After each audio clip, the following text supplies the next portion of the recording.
രമേശാ ആ സ്പാൻഡർ എടുത്താ. ഇതന്നെയല്ലേ? ആ ഇതന്നെ.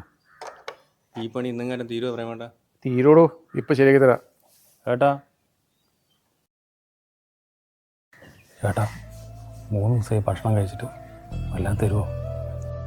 നിങ്ങളെടുന്ന എന്നാ ചെയ്യുന്നത്? ഞാൻ കുറച്ച് വളക്കുന്നു. ചെയ്യാത്ത പണിയൊന്നുമില്ല. ഞാൻ എന്ത് ചെയ്താലും വീട്ടുകാരും നാട്ടുകാരും എനിക്കൊരു വിലയും തരാറില്ല സാർ. ഇത്രയും കാലമായിട്ട് പിന്നെ നിങ്ങൾ എന്താ സമ്പാദിച്ചേ? നല്ലവനെന്ന പേര് മാത്രമേ സമ്പാദിച്ചുള്ളൂ. ഈ ലോകത്ത് പണമാണ് എല്ലാം ചെയ്യുന്നത്. പണത്തിൻ്റെ മുകളിൽ പരുന്തും പറക്കൂലിടൂ. നീ എത്ര ഓടി ഓടി സ്വന്തം വീട്ടിന് വേണ്ടി കഷ്ടപ്പെട്ടാലും ഒരു നാൾ അവർ നിന്നെ തള്ളിപ്പറയും. എന്നാൽ നീ എന്ത് വൃത്തികളിലൂടെ പണം സമ്പാദിച്ചാലും നീ നല്ലവനെന്ന് പറഞ്ഞ് ഈ നാടേ നിന്നെ വാഴ്ത്തിപ്പാടും. വേണ്ടേട്ടാ, കെട്ടവൻ നല്ലവനായി തന്നെ ഇരിക്കട്ടെ. ഇങ്ങനെ കുറച്ച് നല്ല പേരില്ലത് കൊണ്ടാണ് ഈ ലോകം ഇപ്പോൾ നിലനിൽക്കുന്നത്.